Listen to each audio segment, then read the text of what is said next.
Over the past 5 years, social media has gone through one of the most dramatic transformations since it began. The platforms that once promised connection, community, and a voice for everyone have devolved into something much more harmful. Viral stunts, immature pranks, choreographed dances, also heightened levels of anxiety, depression, and the disruption of the very fabric of society.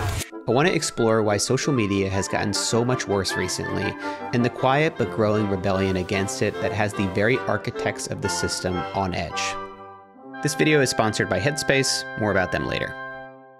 So I think we can learn a lot about the problems with social media today by looking at how Instagram promotes its own app.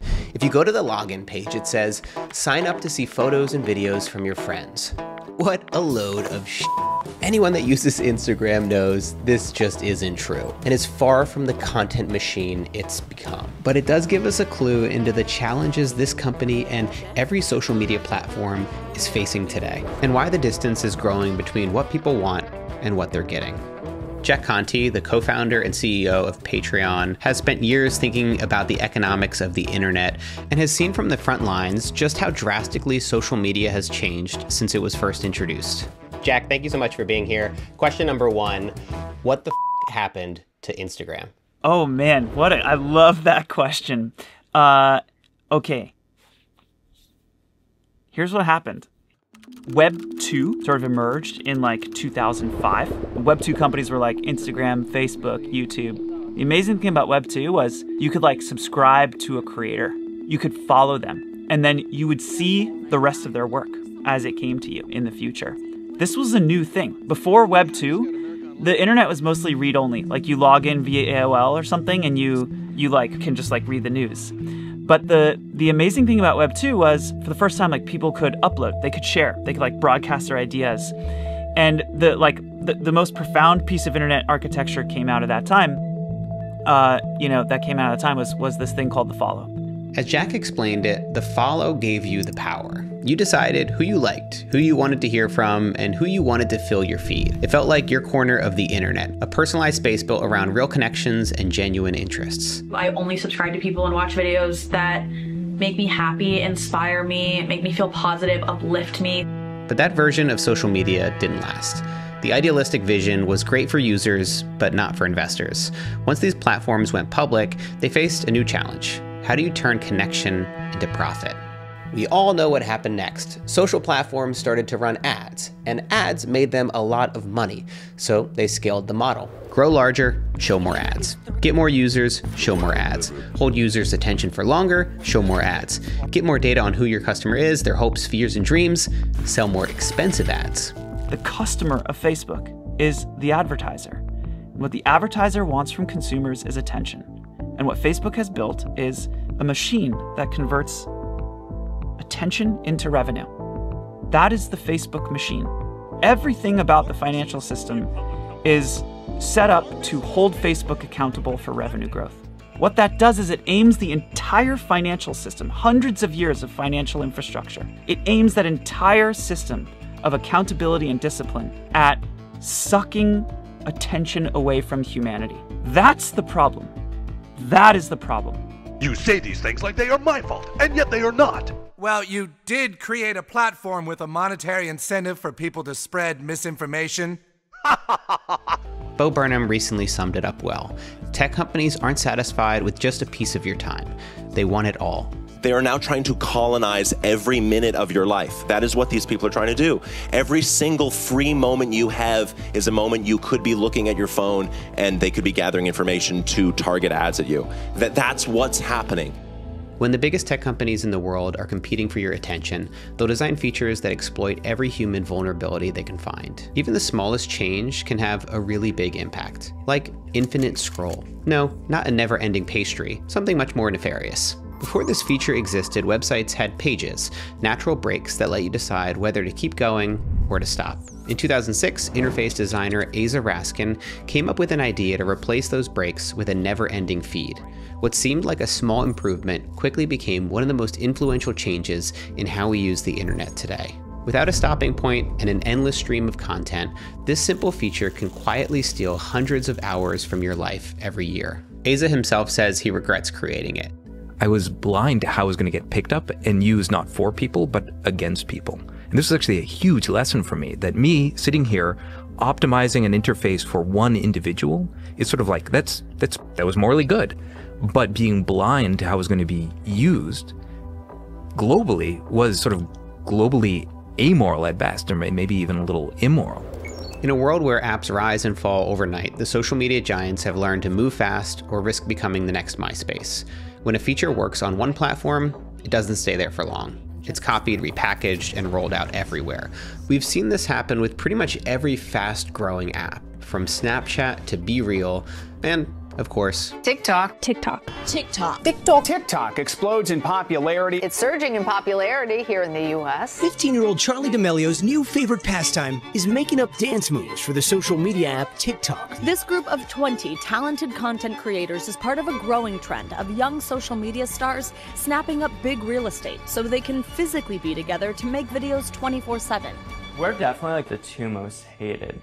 Definitely the most cringiest. Like, they're literally call her Blueberry because her hair is blue. Yeah. And then I'm orange, so like, oh my god, the orange and the blueberry.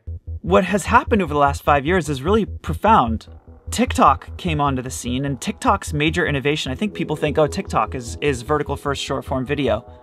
But that's not TikTok's major innovation. I think that's a red herring. What TikTok did that was truly different and innovative was TikTok said, oh, you know these concepts of feeds that people are using where you have your followers and you scroll through a feed and you see people you follow? TikTok said, forget about following. We're going to rebuild your feed from scratch based on who we think you're going to like. Not who you've chosen to follow, but what the platform thinks you will spend time on, and we're gonna optimize it for time spent.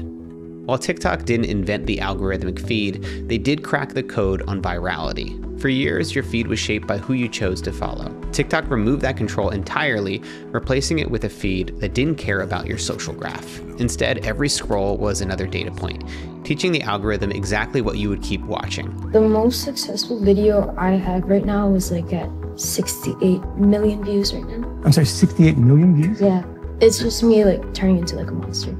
Now, if it had just been TikTok that did that, we all would have just left TikTok and that would have been the end of the story.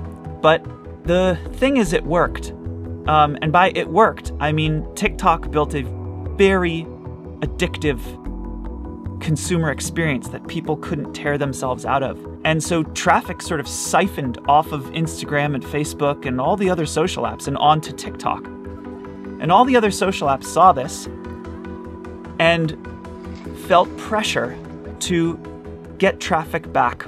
And the way that they did that was by also ditching the follow in their systems and by building For You feeds. TikTok might say that its For You feed democratized the internet. Suddenly, anyone could reach millions, regardless of their follower count. And simultaneously, viewers could discover creators they'd never heard of. On the surface, it looks like a win-win. But in reality, this change had far worse consequences. In Johan Hari's best-selling book, Stolen Focus, he documents exactly what went wrong when these platforms rolled out these kinds of feeds. The algorithm is neutral about the question of whether it wants you to be calm or angry. That's not its concern. It only cares about one thing. Will you keep scrolling? Unfortunately, there's a quirk of human behavior. On average, we will stare at something negative and outrageous for a lot longer than we will stare at something positive and calm. Go like this. No, Mom, I'm actually seriously crying. No, I know, but go like this for the video. Social media has turned into a model that serves the platforms more than the creators or the audience. And as a result, people are starting to turn against it, and they don't have any plans to come back.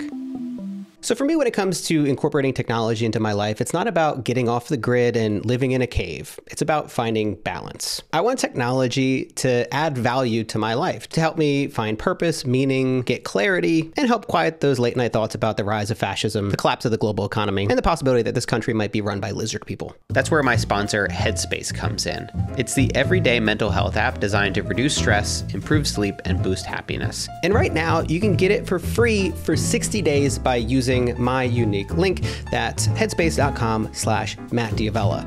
That's 60 days free. It's a pretty awesome deal, if I do say so myself. I started using Headspace because I was looking for a buffer between my work and my personal life. As a dad and business owner, I'm always nonstop, running from one task to the next. Headspace gives me a moment of clarity in my day, especially when I'm trying to switch gears, like from changing diapers to writing videos, or from putting my son to sleep to reading a book. My favorite tracks are for meditation. You can choose your own teacher, Andy's my guy, and set how much time you have.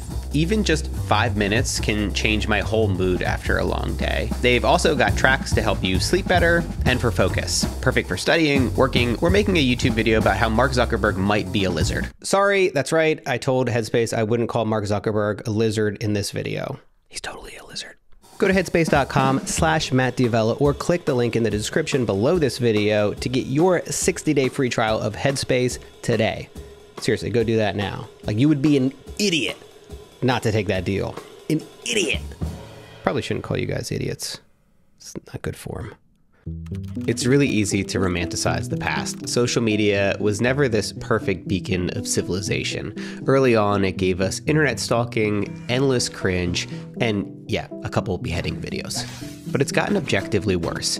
Even as we see an explosion of creativity with independent creators producing thoughtful, hilarious, and inspiring work, these voices are often getting drowned out by professional grifters, fast-moving trends, high-production clickbait, and AI-generated content, most of which are surfacing above the people that we chose to follow in the first place. What was once pitched as a town square now feels more like reality TV on crack. Meta itself admitted during the FTC trial recently that just 7% of time spent on Instagram in 2025 is spent viewing content from friends.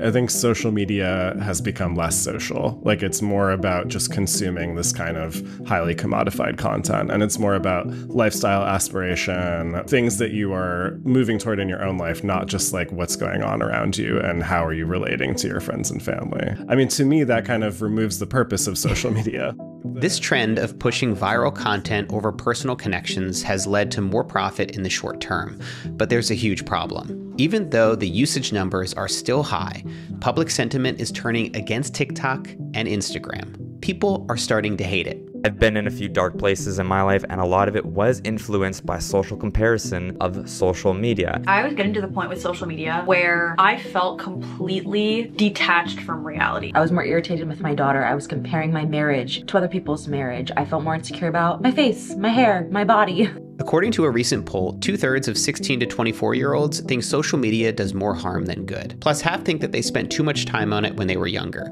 As journalist Gabby Hinsliff wrote, "This isn't how someone talks about something they love, but how you look back on a relationship that was in retrospect making you miserable."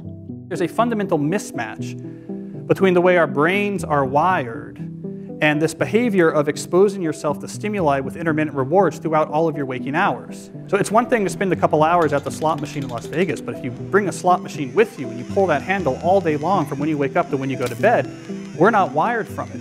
It short circuits the brain, and we're starting to find that it has actual cognitive consequences, one of them being this sort of pervasive background hum of anxiety.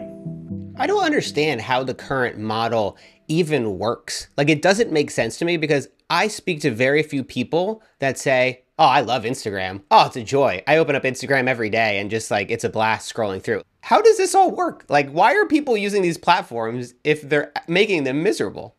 There is a difference between what we value and what we attend to. That is the core of the pain we're feeling, is that we will pay attention to lots of things that aren't important to us, that don't bring our lives meaning and joy, that don't better us over the long term, that don't enable and help our brains and psyches and make us feel good and strong and better. We'll pay attention to all kinds of shit that is not good for us. I know what the fuck is going on. I work at Patreon. I work at a tech company. I've seen these systems from the inside. I personally had to set a time limit on Instagram on my phone to stop myself from going. I had to set a 10-minute time limit. And I do that now. And I don't give myself more than 10 minutes. Like, I had to draw a hard line because these systems are so powerful. I remember when I did my first social media detox back in 2018, I quit all the apps for 30 days. At the time, this was still considered pretty new, if not socially unacceptable. You really felt like you were going to miss out on what your friends were up to. It's different now. Now you're only missing out on some viral trends and a quick hit of dopamine. Digital detoxes and social media cleanses aren't fringe anymore. They're everywhere. Minimalist phones and dumb apps are getting more and more popular. Concerts and venues are asking people to put their phones in bags or cover their cameras with stickers to encourage people to be more present. Put your f***ing phones away. In real life organizations and groups like the Offline Club are popping up everywhere, encouraging people to ditch their phones and meet in person. And a lot more people, myself included, are going one step further and deleting these apps outright. I want to get my life back, and I feel like the only way to do this is to break up with the internet. I've decided to basically quit social media. No Instagram, no TikTok, no Twitter, nothing. I don't have social media. I'm better than you. I'm frolicking in the woods, scavenging ingredients to make my life whole. The growing pushback and the rising dissatisfaction among users is a serious problem for social platforms. None of them want people to dislike or regret their experience, but they can't help themselves. They're caught between satisfying users and generating profit. And within a system built for endless growth, their choice is always going to be for the latter. The one thing that might stop them is if this pushback grows enough to hurt their bottom line. It's already part of the public consciousness and the public conversation. So it seems to me that we're in this pivotal moment for humans right now. If I really step back, I actually have a lot of hope. And I have hope because humanity's only been trying to figure this out for 2 decades. Like, the internet is brand new, and it's pervasive and dramatic, and it represents a massive change for human communication and organization. It's gonna take humans a little while to figure that out. Thanks so much to Jack for sitting down to chat with me for this video. Check out the links in the description to learn more about what he's up to. And thanks again to Headspace. Don't forget to grab 60 days free with my link, headspace.com/Matt D'Avella. Thanks for watching, and see you next time.